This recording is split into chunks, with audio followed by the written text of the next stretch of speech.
जी हाँ, battle of Gaza का दायरा, इसका पैमाना बहुत बढ़ता हुआ नजर आ रहा है। ये जंग बहुत आगे बढ़ गई है, ऐसा लगता है, क्योंकि तुर्की ने सीधे सीधे इजराइल के खिलाफ जंग का ऐलान कर दिया है। और जबालिया कैंप को जिस तरह से निशाना बनाया गया है, जबालिया कैंप पर जैसे हमला हुआ है, उसके बाद विरोध के स्वर अलग अलग देशों से बुलंद हो रहे हैं इजराइल के खिलाफ। तो क्या जबालिया विश्व युद्ध कराएगा? इसी बड़े सवाल के साथ आज शो की कर रहे हैं शुरुआत। आपके साथ मैं हूं समीर अब्बास, मेरे साथ सुरभि शर्मा भी मौजूद है। गाजा युद्ध विनाशक मोड़ पर पहुंच चुका है। दोनों तरफ से विध्वंसक हथियारों का इस्तेमाल किया जा रहा है, जिससे दुनिया के तमाम देशों की चिंता बढ़ गई। अब पहली बार युद्ध में इजराइल की तरफ से हिरोशिमा नागासाकी की बात हुई है। सवाल तो ये भी उठ रहे हैं कि क्या जंग परमाणु युद्ध में बदलने वाली है?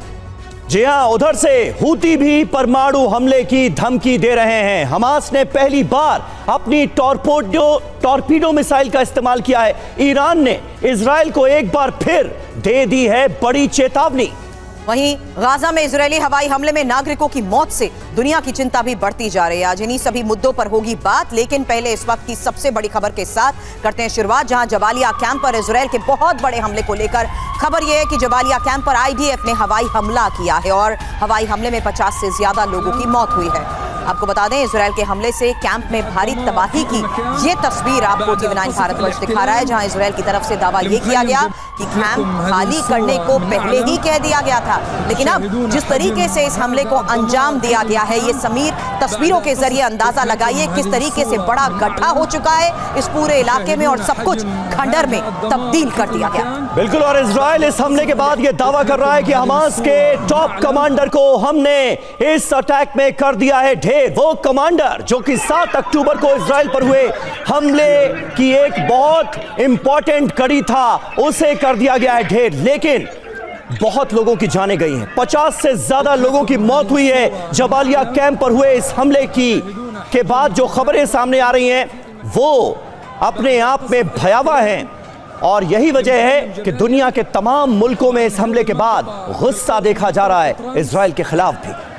जिस तरीके से इस हमले को अंजाम दिया गया है और कैसे हमास कमांडर ढेर हुआ है, इसी बारे में जानकारी आपके सामने, क्योंकि जबालिया कैंप के पास सुरंग पर ये बॉम्ब गिराए गए हैं। हालांकि बड़ी खबर ये भी सामने आई कि हवाई हमले में समीर हमास की सबसे बड़ी सुरंग को नष्ट करने में कामयाबी हासिल हुई है। बिल्कुल, और इजराइल ये दावा कर रहा है कि इस सुरंग में हमास के लड़ाके ऑपरेट कर रहे थे। हमास के कई कमांडर्स यहां पर मौजूद थे। हमले के वक्त सुरंग में रणनीति बनाई जा रही थी कि आगे के हमलों को कैसे अंजाम देना है। और यही वजह है कि जिस आधार पर यह इनपुट था इब्राहिम बियारी को लेकर, इस हमले में उसे ढेर कर दिया गया है। इस हमले में कमांडर इब्राहिम बियारी मारा गया है, जो 7 अक्टूबर को हमले में शामिल था। बिल्कुल, और ये बहुत इंपॉर्टेंट खबर है, इस पर आगे भी हमारी नजर रहेगी। जबालिया कैंप के पास सुरंग पर भीषण हमला हुआ है। हमले में हमास का टॉप कमांडर इब्राहिम बियारी मारा गया। 7 अक्टूबर को जो वहशियाना, बर्बर, अमानवीय हमला इजराइल पर हुआ था, उसमें इस कमांडर की बड़ी भूमिका थी, इस बियारी की बड़ी भूमिका थी। और इजराइल के पास ये पुख्ता इनपुट थे कि जबालिया कैंप के नीचे की टनल में जो लड़ाके हमास के ऑपरेट कर रहे हैं, उसमें ये कमांडर भी शामिल है। इजराइल यही दावा कर रहा है, आईडीएफ की तरफ से यही दावा किया गया है कि पुख्ता इनपुट मिलने के बाद जबालिया कैंप को बनाया गया निशाना।